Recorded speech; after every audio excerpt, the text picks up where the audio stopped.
Hey there, guys. So today we have another review, and this is a beer from Avery. This is Avery's Tweak Coffee Bourbon Barrel Aged Imperial Stout. I actually have a lot of things to say about this beer, so if you want to skip ahead, please do.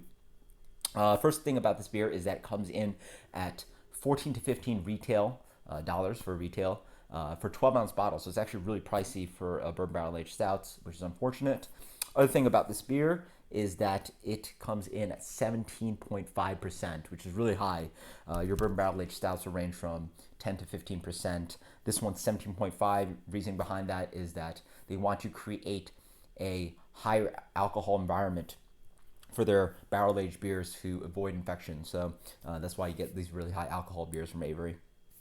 Other thing about the beer is that it only sits in a bourbon barrel for 4 months, and the reason behind that is they find after 4 months they already get wonderful, whiskey bourbon qualities or whatever barrel qualities they want out of a barrel.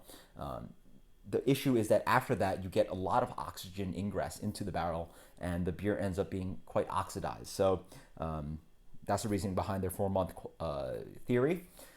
Different, a lot of other breweries actually go much longer. Your most popular bourbon barrel aged stouts will go much longer. Your KBS, your Bourbon County, your Parabola, they age their beers in bourbon barrels for 9 to 12 months at least. And so you have a really different kind of theory on how you age or create a bourbon barrel aged beer. So that's really interesting what Avery's doing. They have their own theories, and it's really quite interesting. And actually, Grimm agrees with Avery, so they only age their double negative in barrels for around 3 to 4 months. So to dig into this beer, this is really beautiful black beer, but dark black. Actually, there's like some brown coming through in the light, and also you sort of get some sticking on the glass.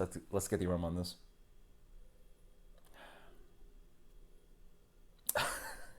It's very bourbony. It's hot. I mean 17.5. I mean, what else do you expect? But rich amounts of bourbon, a wonderful like nutty roasted coffee thing going on. A little bit of toffee.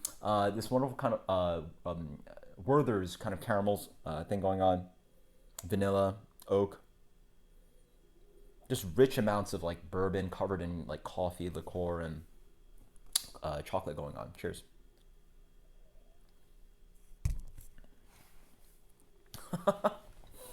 That's so. Oh my god! Wow, that is hot, guys. That's hot. I mean, I like enjoying some bourbon, sometimes, but when reviewing a beer, you just get this like intense kind of like drinking liquor kind of thing. It's just like so intense. Yeah. Oh man, it's like getting your bourbon barrel aged out and just pouring a shot of whiskey into it or bourbon into it. Man, that is intense. Wonderful bourbony sweetness, but it attacks of alcohol and hits the back of the palate and drives all the way back, and it burns all the way down.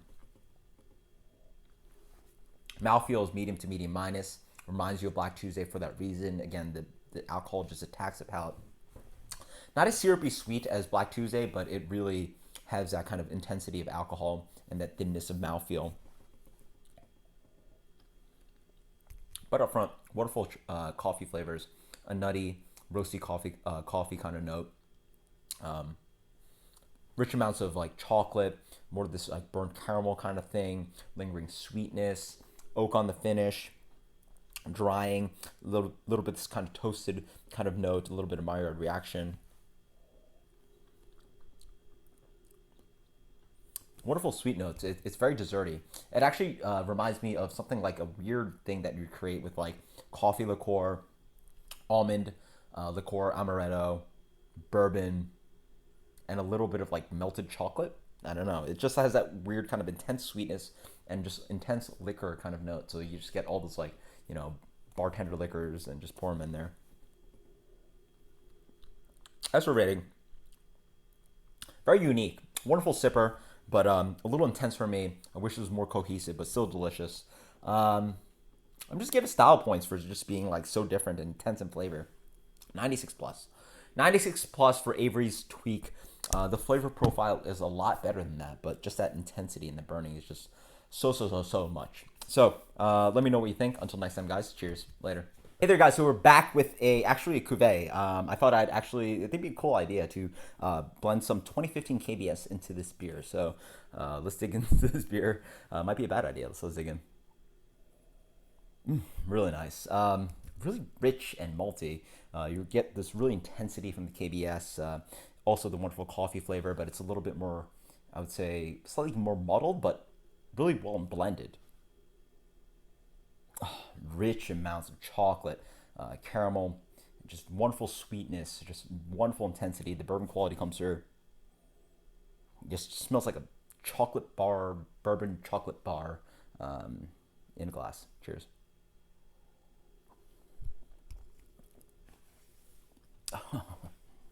That's so much better. Um, as I say, it's so much better on the initial reaction. You do certainly get the tweak coming through. That tweak doesn't stop. You get that nice kind of burn on the back end, but it's really nice because it actually works with the KBS coming through. This KBS is offering huge amounts of like chocolate and intensity of sweetness and just a rounded kind of malt quality. The mouthfeel is no longer this kind of like medium to medium minus. It's all the way plus to a medium plus a full mouthfeel. This beautiful sharp coffee flavor in this one comes through, but then with a little bit of the nuttiness of this one, wonderful vanilla coming through. It's just complexity for days, just like interweaving each other. The whole of these two parts is better than the parts, the individual parts. Just an absolutely amazing beer, or cuvee. The back end is still a little bit burning, but it's definitely better than simply this beer. A rating of this beer would be something like a, so good, like a 99, like a 99. It's amazing.